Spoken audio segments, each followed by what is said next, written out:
I started in about 2006 and 2007 reading everything that I could get my hands on psychology, nonverbal behavior, body language, emotional content, and then started incorporating that with the training.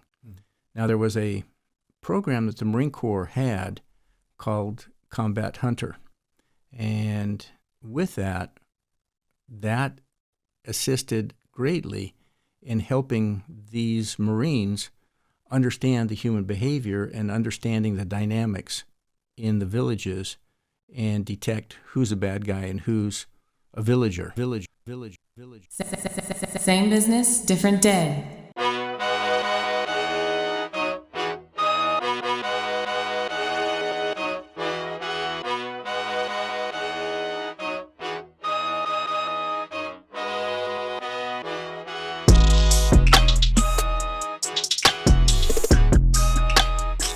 Good afternoon and welcome back to the Same Business, Different Day podcast. I am Zeke Corley and I'm here with my talented co-host, Alyssa Lee Good. How are you doing? Hi Zeke, I'm doing well. Good, Have good. a good day.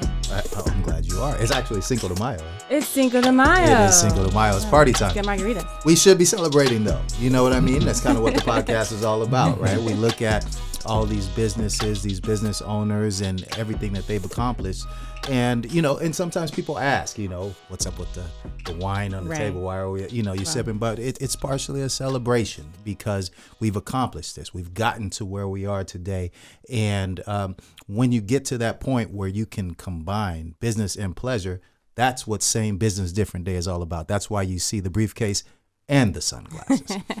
All right. So I'd like to say, though, today, my arm twisting was just effective enough to convince this very important gentleman to be a guest on our program. Protector of our country, 23 years in the military, 6 years in the U.S. Embassy overseas. The Same Business, Different Day audience is lucky enough to take a trip around the world with the incomparable Lee Wakefield. Welcome to the show. Well, thank you very much, both Zeke and Alyssa. Thank you very much.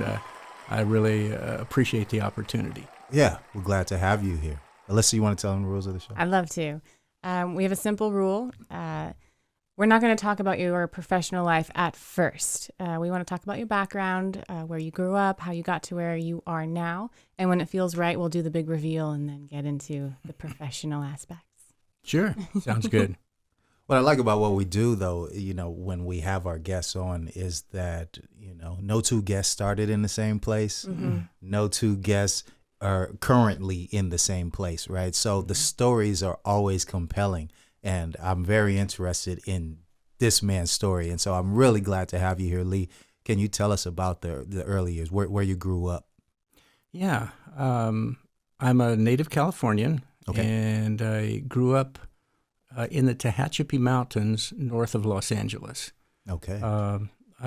Some people might know it as the Grapevine. Mm-hmm. And my father was a state park ranger at a place called Fort Tejon, Tejon, right at the top of the grade. Drive by it all the time. Yeah. And so I would say we were really blessed and fortunate to grow up in that kind of an environment. I mean, I was riding ponies and horses at 4 years old. Okay. We walked out our back door, and my brother and I could go for hikes for 2 days and not see anybody. We could camp. We were always outside.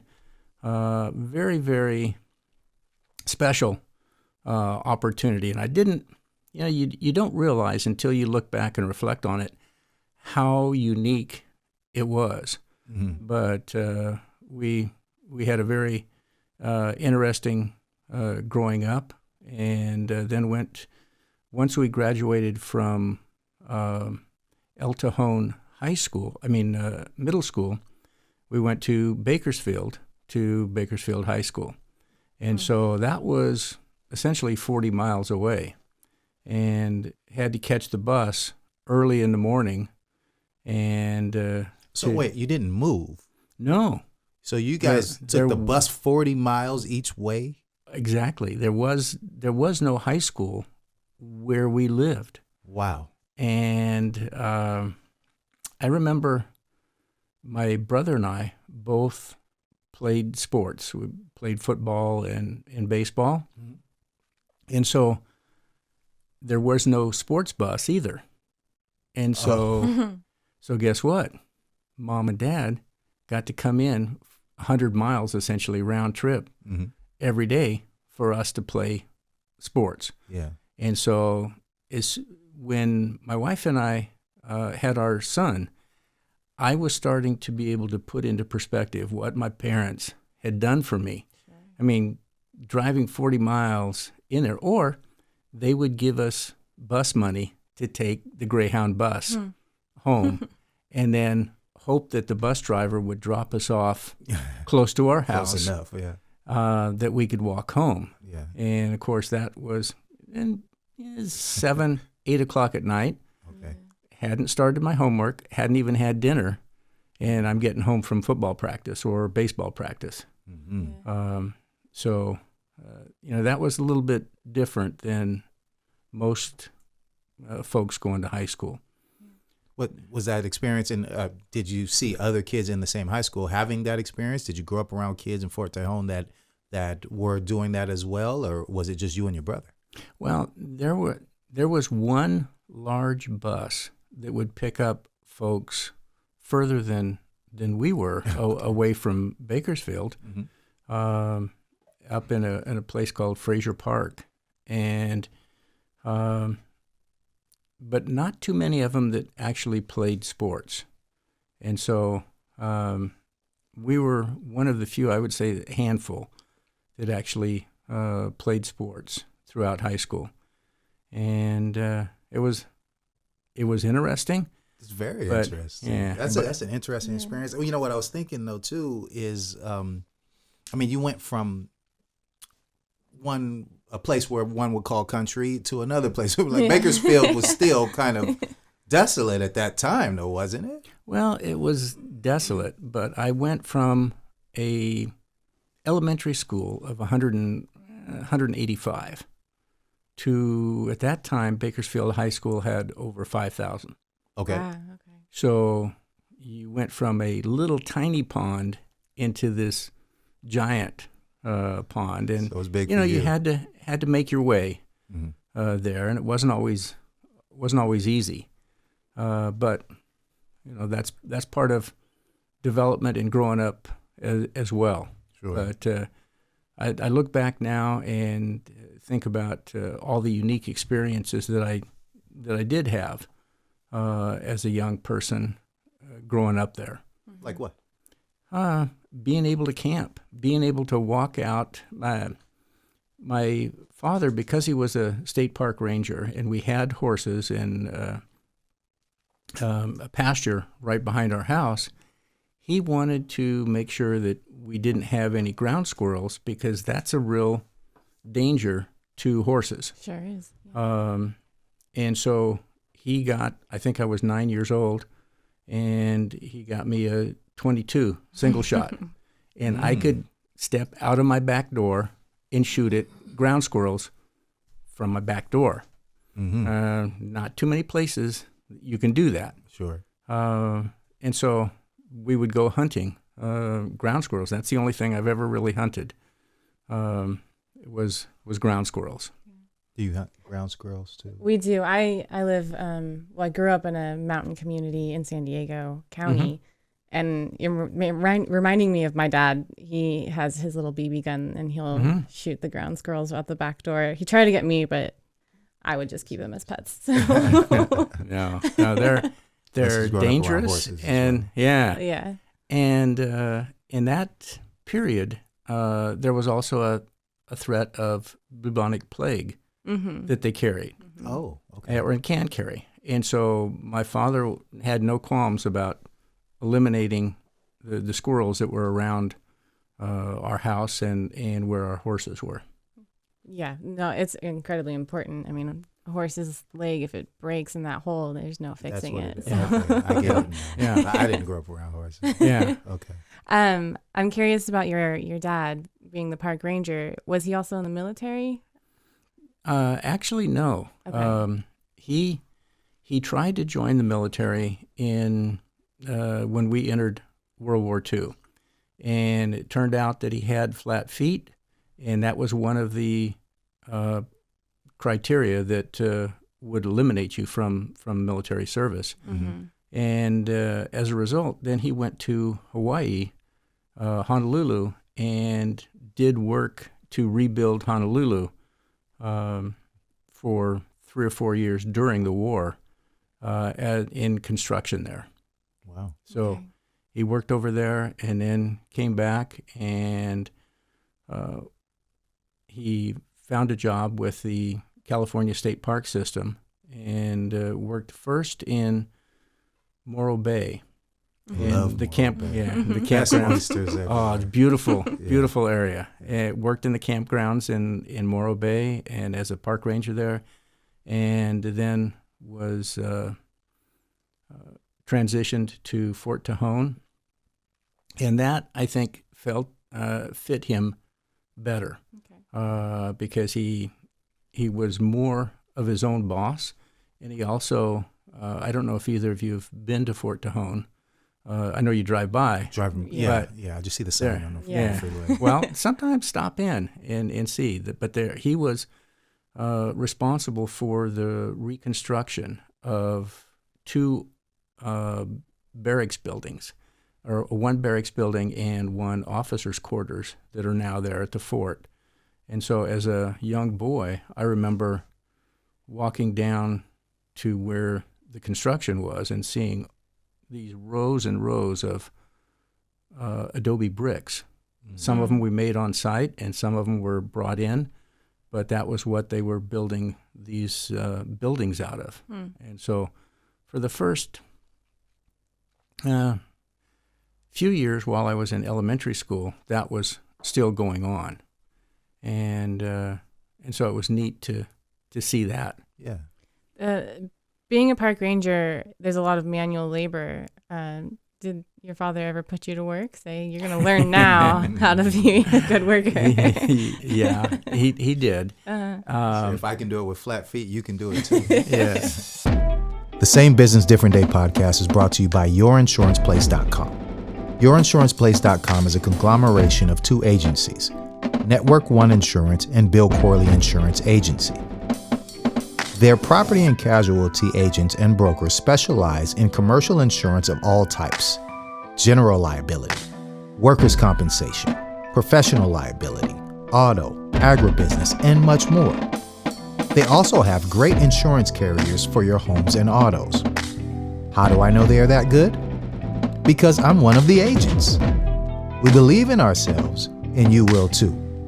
Contact us at yourinsuranceplace.com or call us direct at 866-384-0479. That's yourinsuranceplace.com.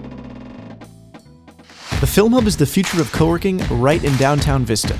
Get energized to go to a safe work environment that is clean and sanitized. Create video content, live stream events, and all of your marketing material in our audio and video facility. Come and visit us at thefilmhubinc.com. Introducing the Ramona Valley Gnome Trail Scavenger Hunt. The gnomes are coming and turning San Diego County wineries into an unplugged village. Look for gnomes hiding out and clues about the wineries posted on their tasting patios for the month of May. Everywhere you see a gnome is a good place to unplug and unwind. Spot all the gnomes, solve the clues, and enter a raffle for a chance to win a prize. Sign up for this free event and get your first clue at www.unplugcollaborative.org. My father was delivering some signs to Hearst Castle, and so he took my brother and me over with him on that trip. And we went over to Hearst Castle. He drove up and was offloading some of the signs, and some of the park rangers there said, "Okay, boys." He just turned us loose in Hearst Castle. And now I think about it and I said, oh my gosh. But I remember running around through Hearst Castle and jumping on beds. Oh no! Oh gosh. And You crossed the red rope. yeah, there was no red rope for me. And it was a lot of fun. And then one of the rangers said, "Well, boys, if you have your swimsuits, you can go swim in the pool." And both my brother and I looked at our dad and said, "What? Why didn't you tell us?" And so my dad just said, "Well, just go in your underwear." Heck Well, yeah! If you get that chance, you gotta go. Well, yeah, but 9-year-old boys. You didn't go? No. We were. Oh, did they yeah. give you the indoor pool or outdoor pool? The They indoor pool said- is aligned in 24 karat gold. Yeah. Have you seen? I've been Yeah, there. yeah. I would go swimming They, in there. they said it was our choice. He said it was our choice. But sometimes the things that you miss. And Still a now, good story. now I'd go in my underwear Yeah. right now. I wouldn't hesitate. 100%. So, not growing up in a military family, though, at what point, because actually we had a couple of guests. We had a couple of guests who are, remember, previous military guests, right? So you've got Shane Paul, we had Dave Baldwin. I hope I'm not leaving anybody out. And everybody's got a different story of what brought them to joining. What got you to join? When was the decision made?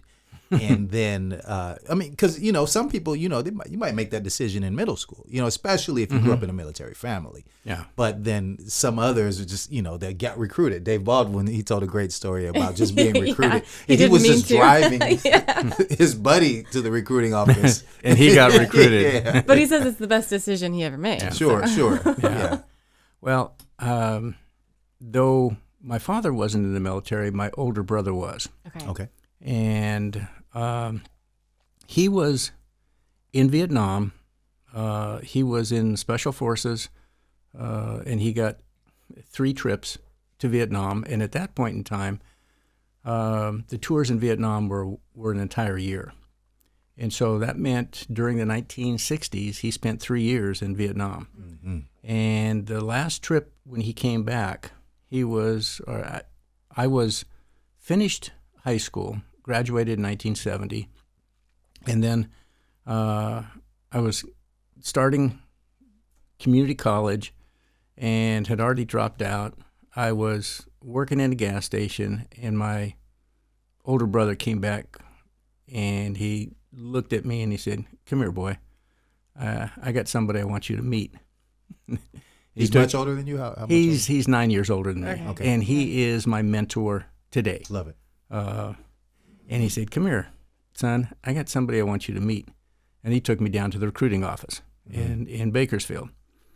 But what he did is he wanted to make sure that I would have a job in the military, or the military would actually train me for a job that I could use in civilian life, and then go back to college and have a job that could support me while I was going to college, plus the GI Bill. Mm-hmm. And so he suggested that I become a medic and operating room technician in the Army. And so that's what I did, and went to Fort Sam Houston in Texas, in San Antonio, and beautiful city, loved it, and loved Fort Sam Houston, and then got stationed to Fort Bragg in North Carolina. Okay. And really enjoyed that, but I wanted to go to Vietnam. I wanted to help. A lot of my friends were over there, and it bothered me. But he suggested, well, why don't you consider applying for the military academy's prep school? And I didn't even know what he was talking about. Had never heard of it. I'd heard of West Point, but I'd never heard of their prep school. And so he suggested and urged me to do that. And I talked to a couple of other officers that I knew, and they encouraged me as well. And so I applied to the military academy's prep school, and I knew I wanted to be an officer. in the military, but the journey still was just starting, because you go to West Point, and it isn't just the academics, but it's a lot more than that. And phenomenal school. But I knew I was going to be challenged the entire time there, because I didn't have the math science background that most of my classmates did. Okay. So that I was always coming up for air and then going back down academically there. But that shows that you completed it, so your strength there. Well, yeah, I got there. Yeah. Yeah, and then I spent 3 years at the military academy, and couldn't come up for air that last time, and I flunked an electrical engineering course. And that the academic board said, we want to thank you for your service, and we'll be seeing you. And so I saluted smartly, said thank you very much for a wonderful education. And at that point in time, my brother was living in Ogden, Utah. So I went and lived with him and his wife and 2 children. And my goal wasn't necessarily to become an Army officer, though I would have preferred that at that point in time. I decided that I would pursue a career or get a commission in the United States Marine Corps. And so went to Weber State in Ogden, Utah. And with that school. What's that? I'm familiar with that school. Yeah, it's a good school. And earned just short of a triple major in mathematics, anthropology, and literature, and then went to Marine Corps OCS. And so that started my career as a Marine, and really enjoyed my time in the United States Marine Corps as well. Excellent. And so it gives me an opportunity to compare the Army and the Marine Corps in many ways, because I've served time in both. Wow. Yeah, that makes you unique in that way. And you were in the Marines for how many years now?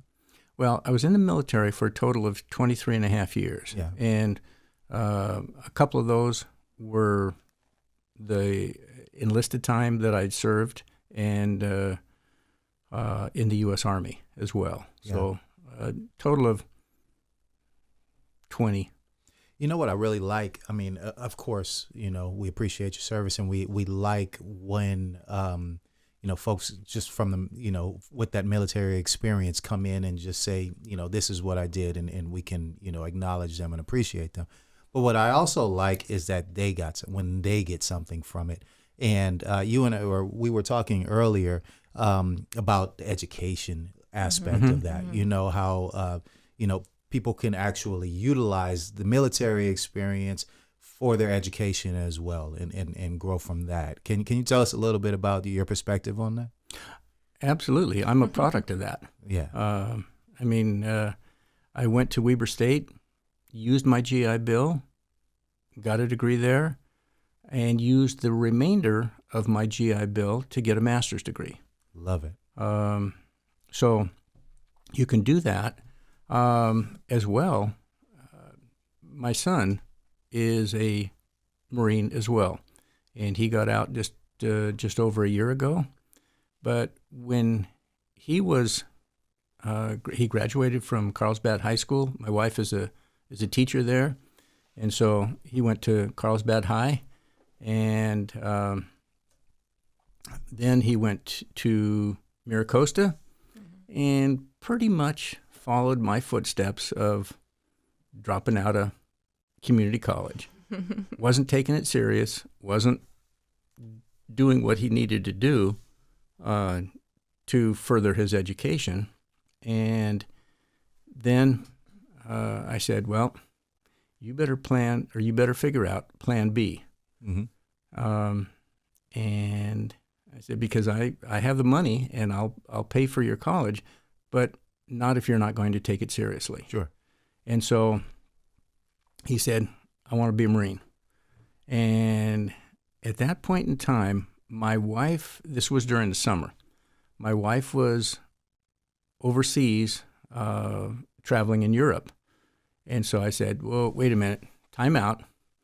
Let's back up here. We're not going to make that decision without mom being here as well. Yeah.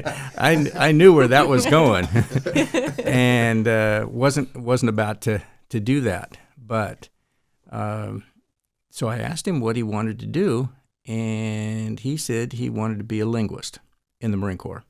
I said, okay. So he took the tests. There's several tests that you have to take to become a linguist in the military. And so he took those and did exceptionally well. And he qualified for the highest level of language skill that the Defense Language Institute in Monterey could offer with his experience that the Marine Corps gave him, and the opportunities that they gave him to travel overseas, to see things, to deploy, but also the language skills that very, very few Americans can develop or have. Mm-hmm. And so that's he wants to look at international relations and global studies in a couple of the universities here in California. Open doors for him. Yeah, he has a skill really? that most others don't, and so he can take advantage. Yeah. That's great. Yeah. I'm thinking about, 23 and a half years serving. What happened after? What did you expect to happen after, I want to ask first, versus what actually happened? So what, towards the end of your military career, what were you thinking, just retirement, or you had an idea, a goal set? What was your story? Well, the last 6 years on active duty, I worked at the American Embassy in Oslo, Norway. And gearing up for that, both my wife and I learned Norwegian. And so that gave us a very, very unique perspective on the culture, the country, the people in general. Sure. And basically, both of us fell in love with that country and the people. Phenomenal place. And then came back to Camp Pendleton and retired. Mm-hmm. And I was here probably 4 months and transitioned out of the Marine Corps and retired. And my wife had secured a job as a teacher at Carlsbad High School. And I had my retirement. So for the next 2.5 years, I had the good fortune of being a stay-at-home dad. And when our son would have a doctor's appointment, I took him. When he would go to reading hour down at the library in Oceanside, I took him. That's right. And that was a really neat experience that most fathers never ever get a chance to experience except just little tiny snippets. Yeah. And so I treasure those times. Can't beat it. As well. I mean, we would pack up my bike. Zeke, I know you're a very avid bike racer. I saw 3 magazines in there and bicycling in your in your he caught you. Yeah. In your office. I pretend it's just for show, but it's not. No, I know. Yeah, it's called a disease. It's a disease. Yeah. But I would pack up some books, some lunch in my son's bicycle trailer, and we would ride from our house down to the beach. Then he would have to eat his lunch before he could play on the beach, and we'd play on the beach for an hour or 2 hours whenever he got done. And I'd pack him back up, and he'd sleep, and I'd ride back. So, and what that did is it gave me a workout on my bike, and gave him time to play at the beach as well. Yeah. Well, before cycling, I'm a father, and and I love that story. That's amazing. Let's get into the reveal. You think? Yes. Lee Wakefield is the owner of Sincere Global, a security organization that looks to bring people, businesses, and organizations a sense of safety before problems occur. We all think we know where the holes are in our organization, but still lose sleep at night. Why?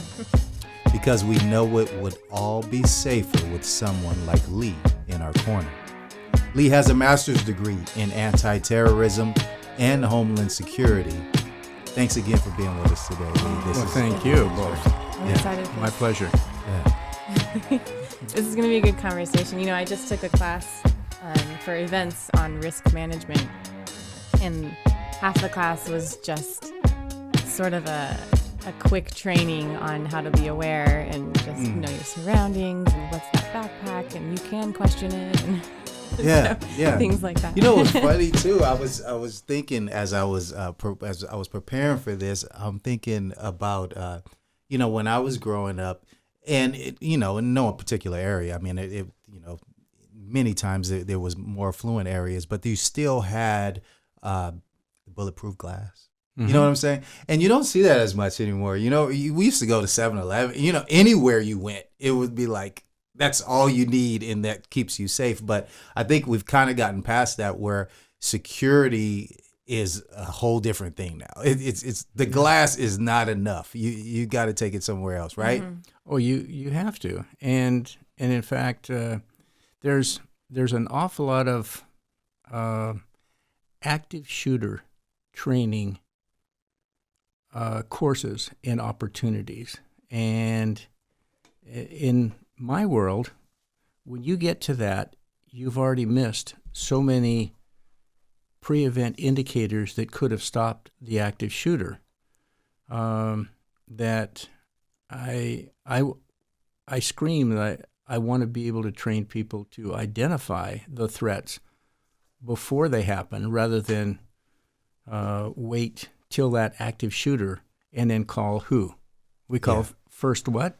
We call first responders. Yeah. Well, by the nature of their name, it tells you that something bad already happened. Yeah, you responded. Yeah, and so my whole focus is threat prevention rather than threat response. The first thing that comes to my head when I, think about security, airport security, particularly since 9/11. I was pretty young when 9/11 happened, so I've barely seen the transition. What airports do now has sort of always been the norm for me, but I know that it's wildly different. Yeah. And so I'm just curious about your experience with that. Well, after 9/11, we saw a huge response in travel and security in a lot of different places that we'd never seen before. But some of it is real, and some of it's for show, or is show. And so the idea in airports, I would say that the country of Israel is probably one of the gold standards in airport security and travel security. But the problem that we have when we look at a system like, or systems like the country of Israel utilizes, is that they're not scalable. And so Israel has, let's say, 4 major airports in the country. We've got more than that in Southern California. Yeah. And so that's what I mean when I say that a lot of the things that they do are not scalable to the United States or even to Western Europe. But a lot of the training is certainly valid. And that's where I think that we could really benefit. Instead of the show, have people who look at human behavior. And I think that's where they stand apart from Western Europe and the United States and Canada. And that's what you do, right? I mean, I saw on your website the human behavioral threat detection training. You're a trainer. Correct. Okay. Can you tell us a little bit about the human behavioral? I mean, you don't have to give us all of the secrets or anything. Well, I see you looking at me real close. let me back up Sure. just a little bit and tell you how I got there first, and so it'll give you a little bit more of a background. Please. And in 2007, I was hired to train Marines on some observation and surveillance systems that they were getting ready to deploy to both Iraq and Afghanistan.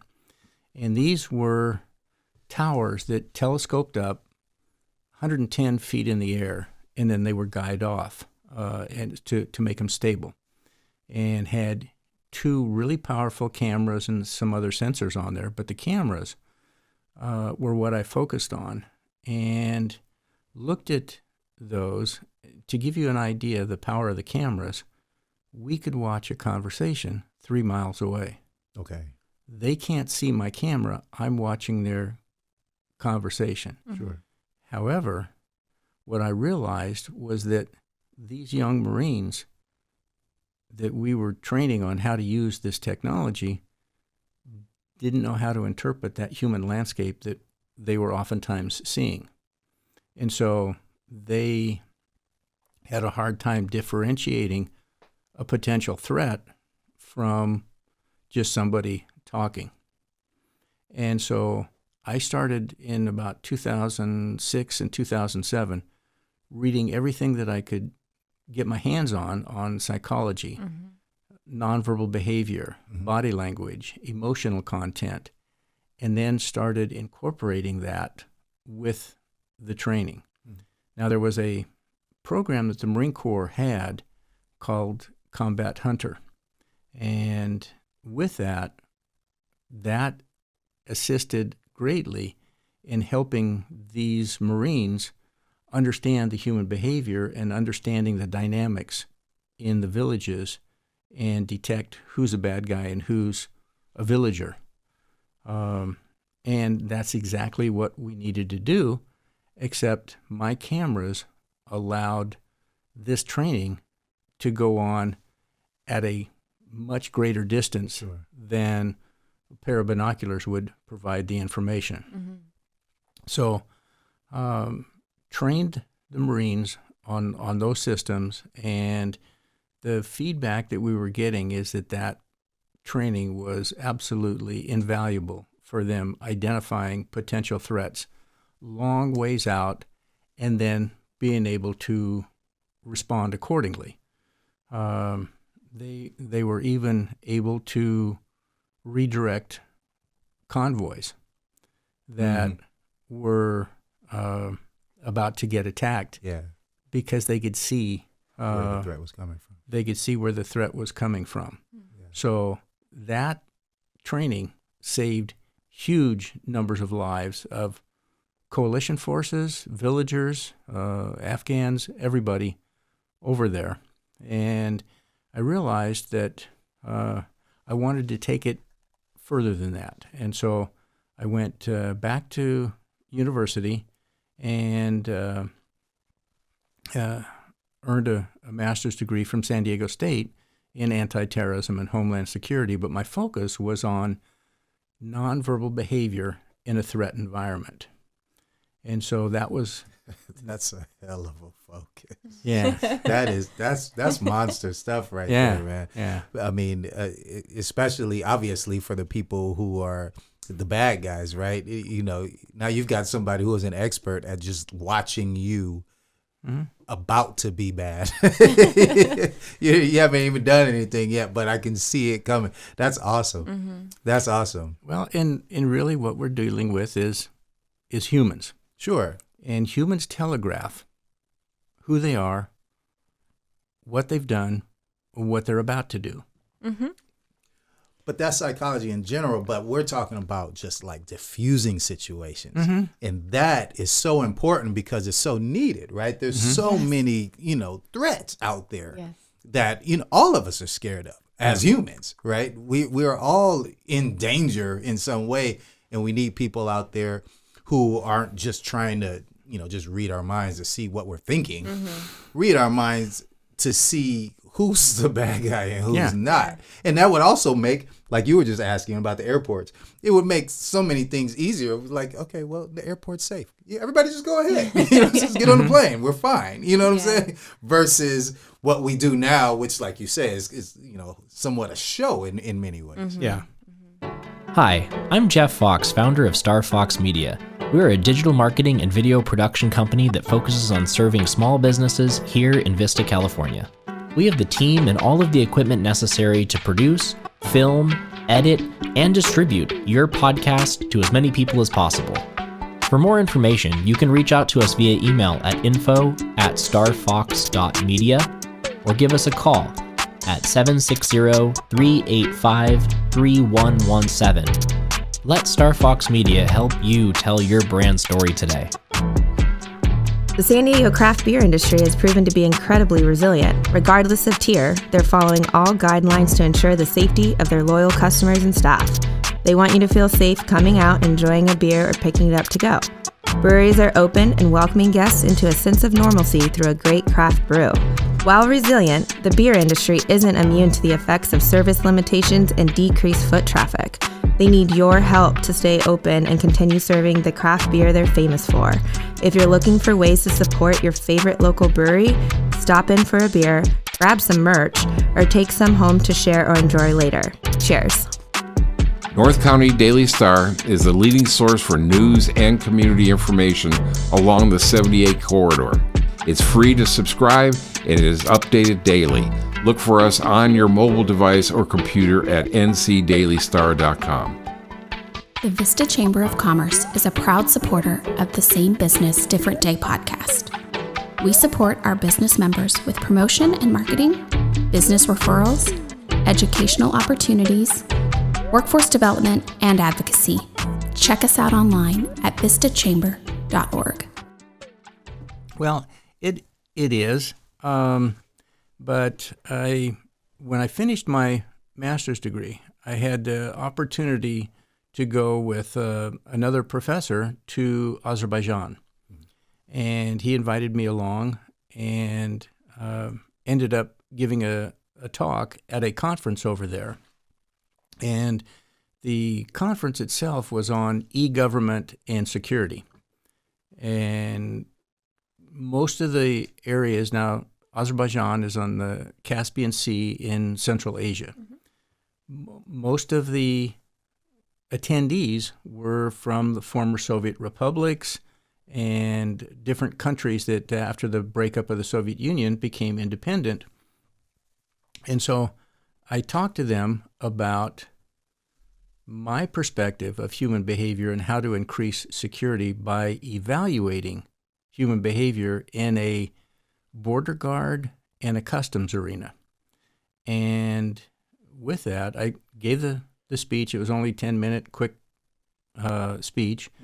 But at the next break, I had probably 10 different people come up to me and said, "Can you come and train our officers on how to help us increase our security posture?" And I said, "Yeah, I can." And I was finishing up my master's degree at that time, and that's when I realized that there's an opportunity to do this and to help people, and especially to help smaller countries that don't have the wherewithal that TSA has or CBP has. We've got all kinds of technology, all kinds of things, and so all too often, we tend to turn on the cameras, turn on the sensors, and turn off our prefrontal cortex, which is our higher cognitive center in our brain, to evaluate. And so we're relying on technology so much that it now becomes a crutch. Sure. But my focus has been working with these countries, and I've been back to Azerbaijan, the city of Baku, several times, and now travel to Turkmenistan and Tajikistan, where I work with organizations to train officers in how to identify threats and work with them on hopefully working with their academies to train young officers on how to better evaluate human behavior. Because I've been to border guards or border guard checkpoints where they didn't even have electricity. So why am I going to focus on technology, the cameras and the sensors and all this stuff when they don't even have electricity there? But they have their brains and their observation skills. And so that's what we do, that's what we focus on, is increasing your observation skills much more acutely and looking at human behavior in that perspective. I do have to say, with the airport security, even if, some of it is just show, I like the show. I want the show. I want to feel comfortable, and I want to we all see do. them, Sure. making those observations and checking each person getting on a flight. I feel like everybody knows that some of it is just a show. But the hope is that they're doing something. Yeah, and they are. And there is a tremendous amount of technology there that's backing them up. And so I feel comfortable when I travel as well. Right. Good. I feel more comfortable in certain places than others. Don't we all? I wonder about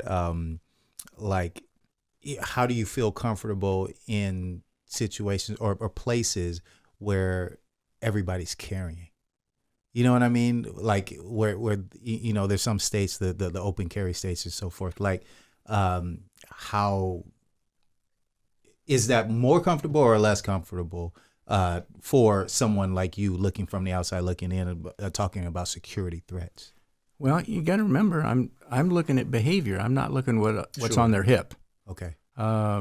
And one of the safest per capita countries in the world is a country that requires people to have weapons in their homes. That's Switzerland. And last year, there were no homicides by weapons. Everybody has a gun. When you know that everybody has a gun, maybe you're going to rethink what you're going to do, or maybe you're not going to do some of those things. Okay. Because here, all too often, it's only the good guys and the bad guys that have the guns. Right. It's not everybody else. It's not the sheeple, but it's the good guys and the bad guys. The bad guys know that the good guys are not around. So now they have an opportunity to take advantage of a situation, whereas if everybody that you saw on the street might be carrying, maybe they'd have second thoughts. What about the effects that, back to businesses, right? Let's talk about businesses and the lack of security that how that affects some of these businesses, right? There are so many businesses out there. I mean, obviously there's the cash and carry type business, but then even office buildings, government buildings, whatever it is, like not having, that security, those protocols in place, or the proper protocols or training in place, it puts so many of these businesses at risk, right? And is that your clientele that you're working with mostly, or are you working with agencies? Well, I'm primarily working overseas. Okay. With the exception of this last year where I couldn't travel overseas. Haven't been back to Tajikistan since February 20. But my focus is over there. But on businesses, I mean, I have offered training and I've provided training through some churches and different organizations, chambers of commerce, to help the business community increase their security awareness. Good. I'm not there to scare you. What I'm there to do is to help you evaluate your situation in your unique company and environment and say, how can I increase my security? And many of the companies, they'll respond with, well, I have cameras. So my first question is, okay, who's watching the camera? Yeah. And what level of training Right. and experience do they have Yes. to watch the camera and identify a threat that might be developing that you could stop? Mm-hmm. I go back to a terrorist act in France several years ago in Brussels of Charlie Hebdo. I don't know if you remember the terrorist attack in France. That was the journalist, right? It was a magazine Uh-huh. that was attacked. But the fact is, they had cameras. They had warning that something was going to happen, and something had already happened with Charlie Hebdo, the magazine. But they had the cameras. They didn't review the footage, and they would have seen that people were doing reconnaissance on their facilities And that's a week in advance. And I just got that's chills that made me think about it. Yeah. that's Yeah. what I'm That's scary. that's Yeah. precisely what I'm talking about. Yeah. Is if you have a camera and you don't have somebody watching, Yeah, the all camera. that- Don't use the point? camera just to rewind and see what happened. absolutely, all that is show and forensics for the police to be able to put Sure. together who did what Yeah. after maybe 2, 3, 5, 20 bodies are on the ground. Yeah. Yeah. And so the camera can be part of that reliance on technology that isn't necessarily making you safer. And so I looked at, the cameras that when I came in here, and there are cameras all around. Yeah. But who's watching them?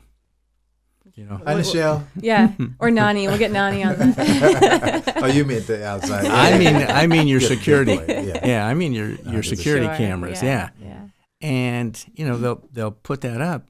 That, for the most part, that's only for forensics. Mm-hmm. So the police can put together what happened, Sure. but it doesn't prevent anything. Right. The only time it might prevent something from happening is if a bad guy or girl sees the cameras and they say, well, I'll go to the next business because this one's got cameras on it. Yeah. And that may be enough to save you, That's it. but that's the extent of it. Now, Yeah. It's like the guard dog sign. exactly. Yeah. Yeah. I remember my high school had cameras all around, and I was sort of a prankster in high school, so I knew the cameras, where they were, where they pointed. I knew only 2 of them worked during the night, and so I did a bit of reconnaissance on that. So I didn't do anything illegal or inappropriate. Too but bad. I had some fun just because I knew I wouldn't get caught. That Yeah. really is. Yeah. Yeah. And you That's think somebody you might want to hire. yeah, and you think the bad guys are not doing that same thing? Oh, sure. Sure. Yeah. Yeah, and so if our reliance is for our security is only on technology, then we've missed the boat, and we're a lot more vulnerable than we even imagine. So I focus on how do we the very first training module that I offer, and it goes for everybody. It goes for churches. It goes for the FBI. It goes for other training organizations and big organizations that we've trained. Is a training module that I developed called The Art and Science of Visual Intelligence. And basically, you're using neuroscience to retrain the brain to look more specific at the world around us. And there's a whole series of exercises that we do that forces you to look at scenes all around you much more intently. And I give them exercises, and it's very interactive in that nature. And the reason I do that is I found that in training people to read body language or human behavior, if you're not paying attention to those small signs, you're going to miss information that somebody's projecting. Sure. And they put it out there. It's whether you can receive it and interpret it and understand it and then act on it. So it's been very successful by doing that. And so then when I teach people how to read behaviors and the body language, it's much easier for me to teach them how to look at, well, the guy just moved his hands off the table and under the table. What does that mean? You know? It was just an Base- itch, Lee. It was just an itch. It very well may be. Very well may be. But if he does some other things, then it may have more of a meaning. Sure. And we project who we are all the time to the outside world. Right. So it's 2021. You've been doing this for a little while. Do you see things becoming more or less secure? Maybe they're going both ways, depending on who's getting trained. But what's your opinion? Where are you talking about I'll talk specifically? United States specific. Lee's worldwide. Yeah. I'll talk. Since I feel like we only have United States listeners, let's stick it to this country. Do I think it's getting better? Or worse? What do you think? The security posture, I think it's getting worse. And I think it's getting worse because we have more and more of a reliance on things like that. Sure. Mm-hmm. Cell phone, if you're not watching. Yeah. This is my 5S. This is a paperweight, according to my son. And the only reason they don't know where you're at right now is because it's off. Yes, indeed. But our reliance on technology is actually changing our brains in certain ways. Mm-hmm. And I don't think it's necessarily for the better. And so, technology is a two-edged sword. It's a tool. It's not a crutch. And too many people use it as that crutch, and they don't know how to walk. Mm-hmm. So, and that was just like those young Marines who didn't know how to interpret that human behavior that I was seeing on the cameras and saying, holy cow, this is a bad scene. Mm-hmm. And they were just calmly sitting there, not seeing the potential threats that I was seeing. Yeah. And so that's where I want us to get. But our over-reliance on technology, I think, is going to backfire on us. Sure. It's so fun to talk about this in some ways because Alyssa and I were actually having this conversation last week. We talked a little bit about Thomas guides, maps. Yeah. She says she still uses a Thomas guide, which I'm my not sure car. I believe. I could show it to you. I can get it right now. But I when I first started in the insurance business, my dad, that's how we got around the streets. You know what I mean? You had to. We used to memorize phone numbers. You know what I'm saying? I don't just want to sound like some old person, but if we put that alongside security, like what you're saying, then it's clear that the reliance on the technology is making us less secure. And, we need to rely on ourselves more. Mm-hmm. So what other countries would you say are kind of doing it doing it right. Yeah. I would say there are a few countries in Western Europe that are doing things pretty good. The Netherlands, for one. They have a very high reliance on technology, but they have a very good series of programs on human behavior that they teach law enforcement and customs and border guard officers that are really good. Okay. Some in the UK are very good. Some of the programs in the UK are very good. Some of the other countries are learning, but they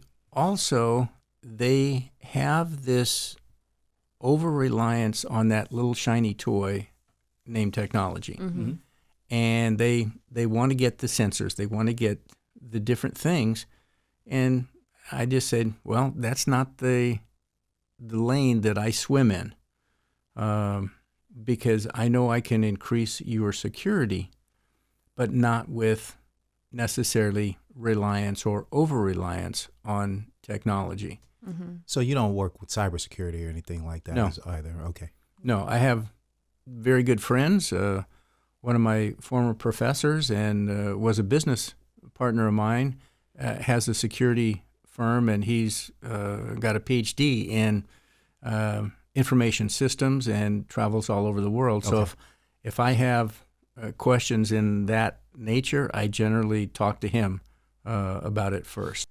The other thing about cell phones, it's something you look at instead of looking up. And so it just takes your awareness. I remember being at an event years ago, and there was a security officer on his cell phone. And I was like, how is he keeping us safe? He's like playing a game. Like, I just thought, that can't be right. So, Well, and it wasn't right. yeah. So now doing events, any kind of security, it's like you put your cell phone in the staff room. We have radios. Like, we don't need those. Yeah. So, Yeah. makes me laugh.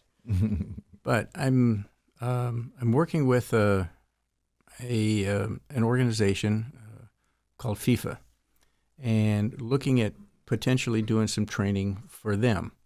And they put on pretty big soccer tournaments every couple of years. And I'm hoping that we can help them, because they've got the World Cup, I think, in 22 or 24 going to UAE. Okay. And so I'm hoping we can help them in the process as well. But my focus is helping small countries that don't have all that wherewithal that we have back here in the United States, but they still have the security requirements. Right. So, and Tajikistan, Azerbaijan are two of the ones that I certainly want to help, but there are a few others. Okay. Well, if you can get me tickets to that World Cup, I'm a big soccer fan. I didn't know that, because I don't know anything about it. It's like 2022, 2024. I don't know. This year, I don't know. I wouldn't know. But I know FIFA. Let's go to the book corner. Yeah, let's do the book corner. Yeah. So we talked a bit before we sat down to chat on the podcast. I'm a big book geek. I love taking recommendations for reading. And so any books that have helped you on your journey, anything that you could recommend just for security awareness, awareness in public. Looking at body language, looking at nonverbal behavior. There are a couple of books that I would recommend. And the first is called Emotions Revealed. Love that. And it's about how do you read emotions? How do you read emotions on the face? How do you read emotions on a person's body? And that is written by Dr. Paul Ekman, who is a professor at University of San Francisco. Another one is a book by a former FBI agent, and his name is Joe Navarro, and that book would be What Everybody is Saying. That's a great title too. I feel like I know that name, Joe Navarro. I do too. Yeah. That's cool. Meaning you've met him, or No. Just I know the name. Sounds familiar. No. If I've met an FBI agent, he kept it a secret. Okay. But I met you, Lee, and I'm glad that I did, man. Yeah, likewise. One other thing as we get ready to get out of here, because we should. I want to just ask you if you have anything else to say to our listeners. You want to say about your business, any other thoughts that you want to throw out there for them, whether it's just advice on helping them, stay secure, or whether it's just ideas on entrepreneurship. I mean, because really, although, as this business or our Same Business Different Day podcast focuses on entrepreneurship, you really kind of snuck that in there. I like the way that we talked about how you got into the business that you're in, because you came out of like 2.5 years of retirement or something, and then all of a sudden it's like, you know what, they need this, they need me, and I'm going to do it. So maybe you have thoughts on that. Whatever it is, can you give us some final thoughts, please? Well, a couple of the final thoughts, and especially this is for the younger members of the audience. Love it. Would be thinking about college and going to university and getting a degree. Think about what you want to do when you're 30. Don't think about what you like to do now as a hobby, because you want to make sure that whatever you go to the university for, you can actually feed yourself with. Yes. And I don't mean being a barista at Starbucks or someplace else, but actually use your degree. And one of the other things, my wife is an educator, and she's a high school teacher. She focuses on college. Well, that's great, except most guys at 18 are not ready for college. I'm a perfect example. Our son is another example. They're not mature enough to focus unless, you have the exception. You have, my son has friends who are graduating or have graduated from UCLA. They knew when they were a junior in high school, they wanted to be an aerospace engineer. And guess what? They are. They follow through. Yeah, but that was the exception. Sure. And I want them to think about the military is maybe not a last resort, but maybe some of your first resort, to allow you to get more mature, to grow up, to have 4 years away from mom and dad, but also 4 years to grow as a person. And in the process, you have a GI Bill that's going to pay for your college. And by the time someone is 22, 23, they have a better idea than they did at 18 what they want to do, or at least what they don't want to do. And I would encourage people to look at the military as a means to go forward in your life.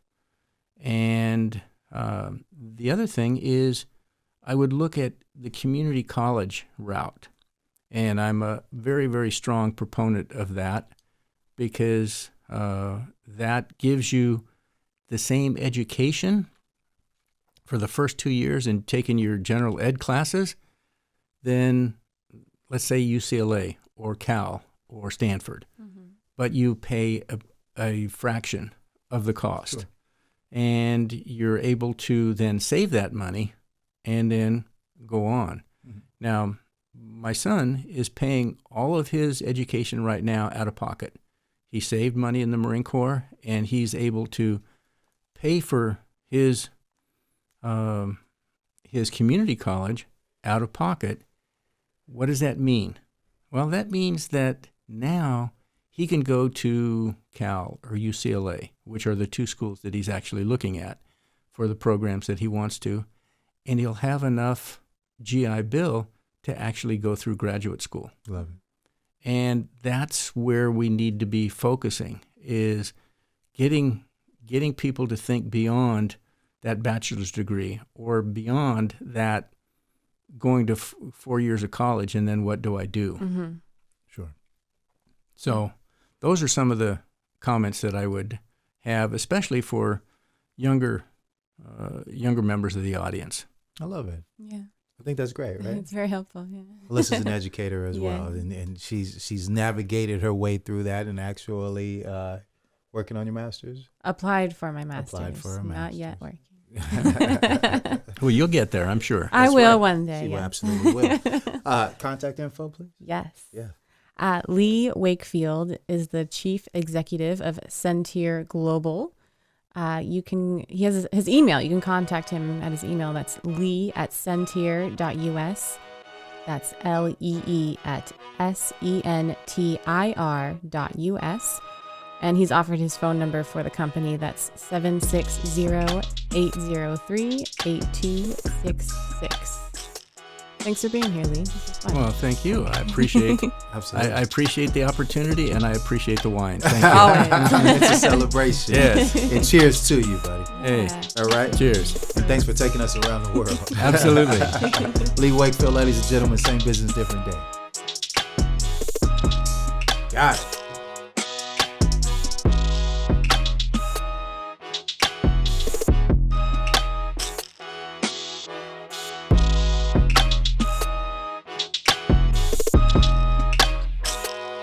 Thank you for tuning in to the Same Business, Different Day podcast. Special thanks to StarFox Media for video production and James Russell on music production. Please like and subscribe to the Same Business, Different Day podcast on Spotify, Apple Podcasts, YouTube, and wherever you get your podcasts. Same business, different day.